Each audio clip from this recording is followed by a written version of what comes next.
D-Wade, I think you're a phenomenal basketball player. You've accomplished a lot. But I think your greatest accomplishment is the way you've embraced your child wanting to transition. That's not an easy thing to do because we all have, if you have a daughter, you have an idea of what you think your daughter is going to be and what you want her to become. 1,000. If you have a son, you have an idea of what you want, especially if you play sports. I want my son to play sports. If he's a doctor, if I'm a doctor, I want my son to be a doctor, a lawyer, yada, yada, yada. Yeah. But for you to embrace Zaya, to embrace her journey, how did you come to, because obviously you had to sit down and you had a conversation. She comes to you and she sits down and she says, Dad, this is how I'm feeling. This is how I'm thinking. And you say what? Well, it's not my journey. Like I'm not that selfish. I can't make your journey in your life about me. Okay. Right? Like I just can't do that. Right. Like, yes. And I was telling someone this the other day. When Zaya was born, she was born May 29th, which is Carmelo's birthday. Right. Right? Happy belated birthday. To my brother. Toast to my brother on his retirement, by the way. Toast him this yak right here. In fact, listen, about his fire? So, if y'all go look at it, I have Zaya, LeBron has Bryce, Melo has Cayenne. All within about a 2-3 week span. All our kids gonna grow hooping together. Right. Oh, we That's on. what you thinking, yeah. Well, we gonna have 3, baby. Yeah, we on. Yeah. So yeah, like obviously I had a boy, I had another boy, that was my second boy in a row. I'm like, okay, this is what we do. We're hooping family. And see what happens when you start making plans for other people's lives. Right. That's her journey. That's her journey. But you playing it out. You playing it. Oh, you couldn't tell me we weren't gonna be on the circuit right now, baby. We hooping. We got Wade in the back. You got the way Wade's on. We doing it too. Right. Then I got to meet my child. And a lot of people like to talk about Zaya's transition. To me, Zaya hasn't transitioned into anything but a kid. And now going into young adult. I've watched her go through life. It hasn't been no transition for us. Right. It's been a transition for the world. But for us, I see the same kid that I've seen since May 29th, 2007. Right. Nothing has changed. Did you know, were there signs?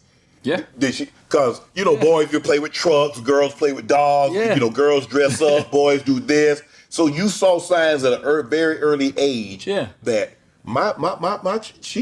he's not like what I'm thinking a boy should be or what I was when I was that age. Yeah, I mean, think about this. I mean, you in the locker room, I'm in the locker room. Right? We ignite. I'm gonna say ignite. And so I come from a culture of men throwing around the F word. Yes, absolutely. Throwing around the gay word. Yes. Just like it's hi, bye, right? Just throwing it around. Right. And so I have a child at home that we're basketball, baseball, we're doing what you do. Right. Hey, let's play this. I have a child at home that's like, I don't want that. I want to go, Dad, I want to take dance lessons. Oh, okay, well, let's go to dance. I have a child at home. When I come home, she got the shirt wrapped around her head like it's like long hair. I got a child at home that I'm watching wear certain things that's different than what I would buy for my son. Right. And so this is at 3 years old. So I'm in my home, my wife and I, we have a conversation about it. Right. And for me, instead of walking in and say, "Hey, stop that shit, cut that shit," like people try to do, they try to stop you when you're doing something for you that they don't like. Right. So instead of me walking in the room, say, "Yo, stop that shit," it was my job to sit back and say, "Okay, let's have a conversation with Zaya and let's see where this goes." Right. And so my first conversation with her was about, hey, understanding what you like to wear and how you like to be in the house. Right. Outside of this house, they're not ready for that. Right. Right? I don't even know if we were ready for that. Right. And so we slowly just let her be who she wanted to be in our home. Is that your first wife or this with Gabby? This is with Gabby. Okay. Be who you want to be in our home, and we're going to watch and we're going to learn along this journey. Because at that moment, I think, and the thing that's a blessing in my life is that I got with my wife at the time I got with my wife because it exposed me to the world. Right. It exposed me to friends. I have some of my best friends are Jason and Adair. Everybody knows he's my stylist, Jason. Right. His husband is a dare. Right. I got a chance to be exposed to them early, and we all have our thoughts about like how we perceive people who are gay, Right. or who are Right. man and man Right. married. If it's woman and woman, we like that, but if it's man and man, we have our perception. Right. So I got a chance to spend time with him, be around him, and vacation with him, all this and that. And I'm like, what? This perception that I had, Right. it's not even a question in my mind. Those are my friends. Right. I don't look at them. I don't look at any other. They're married. They love each other. Right. They argue like we argue. Right. All the same Right. thing. Nothing. So And that's their life. I ain't living nobody else's life. So I had experience. Right. And so in the midst of that experience through the world, because I was out of my community, I Right. was out of what my uncles and my dad and everybody knew when they told me. Yeah, man. I'm now looking at the world and I'm looking at my child. And so I got a chance to watch my child 9 years before the world even heard about Zaya. Right. So when everyone started telling me what my child is, I'm like, how you going to... I've been here the whole while. And I talk to my child. Do you talk to my child? Because I do. Right. And so I sat down and talked to my child about, as she was growing up, about the things she wanted. Right. And I tried to make sure that the things that she wanted, what she would work hard at, was presented to her, not what I wanted. Right. And that's the problem with us is we're gonna and I would like to say this, because of the NBA or because of my basketball talents and because of all these things, I've been put in a position where I actually could wait and allow my kids to grow up. And I don't have to say, hey, I need help with these bills. Right. Hey, you got to do this. Right. You got to be that. Because some communities, some households, they have to do that because of their circumstances. Right. We don't have time to figure out who you want to be and what you want to do. Right. We had that Figure time. it out on your time. Figure it out on your time, right? And then now you get kids who's later in their life, they didn't have the relationship with their parents early on because their parents had to make them, whatever the culture was, whatever the time was. Our time was different. Right. So we had an opportunity to sit back and say, you know what? I don't want all my kids to be exactly the same. Right. Anyway. Right. So you know what? My 3-year-old son at this time, Zaya, let me see what Zion want to do. Right. And slowly but surely, Zaya started growing. And we started watching. She's been unwavering. Ain't not a second of this is Zaya. Like that's why it's funny to me. I'm like in the world. I'm like everybody on the outside got something to say, and the inside we talking about school. We talking about like I sit down with my child. We talk about hey, okay, so the doctor said this. What do we got to do? Let's talk about your health. Let's talk about what the future look like. Right. I'm talking about real life things. Right. Because everybody on the outside got a perception. You ain't talking about that gossip. Because the gossip is we all the same. Right. Tell me, let's go into all these communities in LA and you're going to see everybody's different. Right. Everyone lives different. Everyone is different. Everyone loves different. Right. So because I'm an athlete and because, I had a boy at birth, y'all expect that this boy's supposed to do X, Y, and Z. Just like Zaire had expectations. Y'all expect him to be an NBA superstar because I had him and blah, blah, blah. So everyone else on the outside have the expectations of my family and my kids. Right. How are you going to have expectations of my family and my kids when I'm still learning, I'm still trying to... Are you still trying to figure it out? I'm trying to figure it out because I didn't grow up in this environment Right. either. Right. And so let me check myself. Right. Because if I make it about me, I'm going to have a kid that's going to go through life, that's going to be miserable, that's going to go through life. I think the statistics on kids, especially in the transgender community, when it comes to suicide, is very high. Correct. Right? When you're not seen. Right. When you're not seen just as a person who get up every day and work hard and grind, you got a problem with it. Right. Right? You got a problem when no one sees you. So if Right. I got a kid in my house that I can't see and I don't take time to look at and see, then this kid is going to feel unloved and unwanted. From the father whose mother, you guys know my situation with my ex-wife is very public. Right. It's been very public and very nasty. Right. I'm the parent in the house. I have to see you. Right. I have to hear you. Right.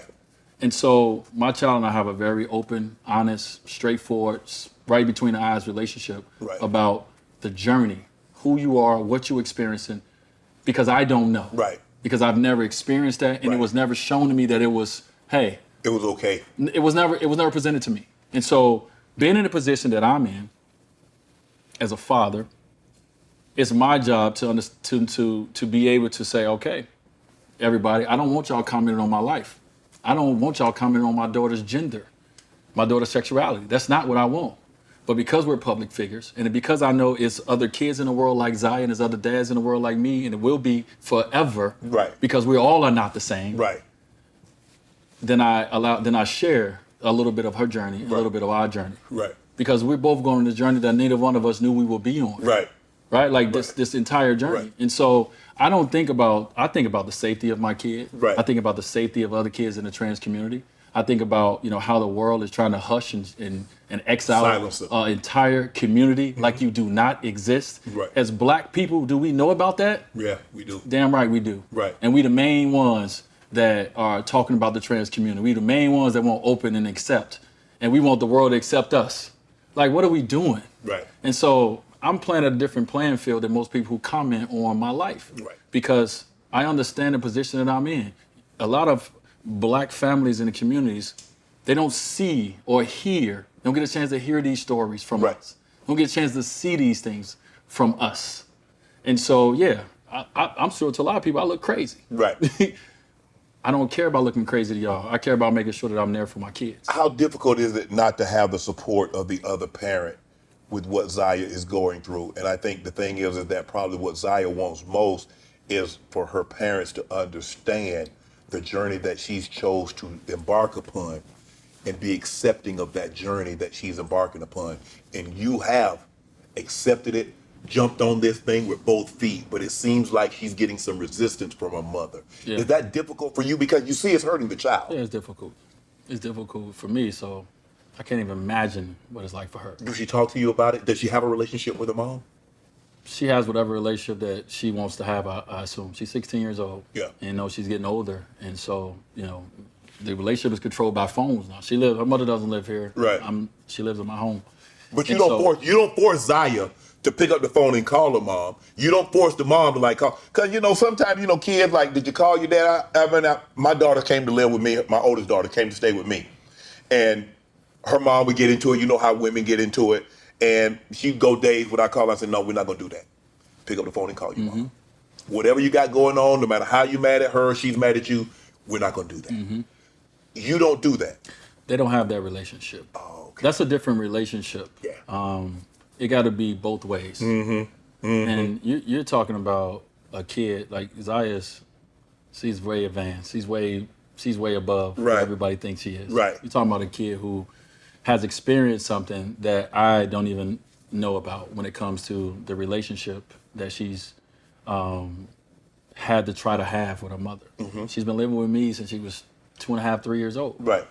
And as I had said very openly, my ex-wife ain't a part of all this. Right. And so what I will do is I will give credit to my wife, who has stepped in and stepped up Took it on that role. and become a figure. Not a mother. That's not her mom. You know what I mean? I know it's titled stepmom, bonus moms. Right. She's become a consistent figure in her life. Right. And as a woman who they can have conversations, talk about things that I just can't help her with. Right. Okay. In the midst of all of what's going on. I only know what I know and I only know what questions I can go out and ask. Right. But they have different conversations than I Right. can. It's different trust. Right. And so, I remember watching my dad step up and be a stepdad. And I just knew there was a lot of other kids around. I didn't know really what it meant. Right. But that's a heroic position to be in, to step in to someone else's child. Yeah. Yeah. And become an important figure in their lives. Yeah. And she has been in this journey because I would be lost Right. if it was just me and Zaya out here on this journey. Right. And so to be able to have not only my wife, to be able to have our community, Right. it allows us to be able to go through all this feeling like we have armor. You might be the biggest, Zaya and yourself might be the biggest advocate for the trans community because who you are. Yeah. And you can put someone famous because, like you said, they're hurried. Like, man, nobody know who you guys are. Nobody even cares about you. But you give it a face. You give it a name. Yeah. Let me ask you this, D-Wade. I mean, because like you said, you've had Zaya since she was 2.5 and Zaire, your oldest son. How was it being in the NBA and being a single parent? Well, I mean, first of all, my community is large. Right. It's not nothing I ever, I didn't get divorced and be like, yo, let me get them kids. Yeah. No, I was like, let me get in these streets. Getting in these streets. Get in these Miami streets. Let me get out here getting these Miami. These Miami nice. I like that. What? The 2 kids at the crib? Hey, mama. Yeah. You free tonight? It changed everything. And for me, man, I wrote a book about it. Right. How my life became bigger than basketball. Because at that moment when I had to fight for custody, because I had to fight for custody because it wasn't just, hey, joint custody, let's raise these kids. Right. it became, for me, it was like, okay, what's the most important thing in your life? Is basketball more important than your kids? For you to get them, D-Wade, you're an NBA player, you're a professional athlete. For the judge to say, nah, the kid's going with him, do you know what that means? Oh, I know. Do you, I know. Yeah. I dealt with it all. I've dealt with y'all. Hey, for a father to get custody of the kid is not an easy task. It's not, and I mean, it's a lot of things I could say about that, but I'm very thankful that I did get custody at the time I did, especially being Zaya's father. Mm-hmm. It would have been a way different journey. Yeah. For Zaya because it seems like your ex is not as accepting of her situation as you are. My ex don't live in my world neither. She don't live in our world. Right. You don't understand. So she doesn't understand. She's not around. She's not exposed. Yeah. To, like you said, your stylist and his husband, and some of the community that you've been exposed to since Zaya has undertaken this transition, this journey. I travel the world, Shannon. I go everywhere. I go to communities all around the world. I see difference in everywhere and everybody. Right. I see different ways that husband and wife live. And it's so many different ways. Yeah, I'm vibing. I don't care what you do. I'm vibing. You cool? Husband, you cool? We cool. And you on some F stuff? I'm on some F stuff too. I'm a vibe. Right. So if she's not exposed to the life that I've been able to be exposed. It's a lot of people that I know that's not exposed. Now they become accepting of it because the love for me, my family, Zaya, or just because they feel like they need to be just to stay in the fold. But when it comes to how I'm able to love and accept from what I learned growing up, it's because of my experiences and where I've been and the people that I've been able to get connected to. If you haven't been able to do that, if your passport ain't stamped, if your relationships ain't larger than the ones you grew up with in your community, you're gonna stay at a certain level of thinking and how it should be. The world looks so different than it did when I grew up in Robbins, Illinois. And so the world is colorful, man. It's beautiful. It's unique. And my daughter's a part of that colorful, beautiful, unique world. And so why not embrace her? Just like I want to be accepted. I want to be embraced. Right? Like we all want to be embraced and accepted for who we are. And so when I look at my daughter, I look at someone just like me that's trying to be accepted, that's trying to learn, that's trying to grow, that's trying to exist in this world. And I don't look at gender. I don't look at sexuality. I don't look at her choices and how she want to be. When them doors close, I don't want to know what you do. She don't want to know what we do. You know what I mean? And so it's my job to make sure along this journey as she's growing up that I sit with her. I have conversations with her doctor about, hey, how does this journey affect my daughter? How does it affect her mind? How does it affect her physical? Whatever it is. I need to learn instead of sitting there like, nah, you ain't do that. Why would I do that? Why would I? She gonna get to her life real soon. She'll be 18, 20. It's happening. So why would I stunt your growth as a human being while you're living under my roof when I know one day you're gonna be able to do what you want to do? So this is what you want to do. You want to play sports. You want to dance. You want to do this. Let me help you do it because we have resources. We have people we can contact. We have people that that can open up doors. And so for me, man, parenting is not making you in my likeness. You look like me. That's enough. That's it. But you're not me. And so I got to get to know you. And a lot of parents either don't want to do it because that's actually been a parent. Can't do it because of circumstances. Can't do it because of, once again, circumstances of how community going to look at you. How the man going to look at you at work. I understand the journey. I understand that everyone can't just be accepting and open arms about it. I get it. But also in the midst of just understand that you're stunning the growth of your kids. We have a small window of when we have an impact on our kids' lives. Small impact, a small window that's ending in my life was She's turning 16. Yeah, as we go on, I'll still be, but that impact and that voice that I have. But she ain't gonna be up under your roof. She'll be out on her own, and then. So what am I teaching her? What lessons I'm teaching her about the world that she's going out in? That the world only looks this way? No, baby. The world is unique. The world is colorful. So my daughter she's going on this world and she's finding people that looks like her, that talks like her, that has the same dreams as her, the same thoughts as her, just like I did in the NBA. I found people that was connected with me, and that was my community. And so it's just a different community than me. And I just look at it different, man.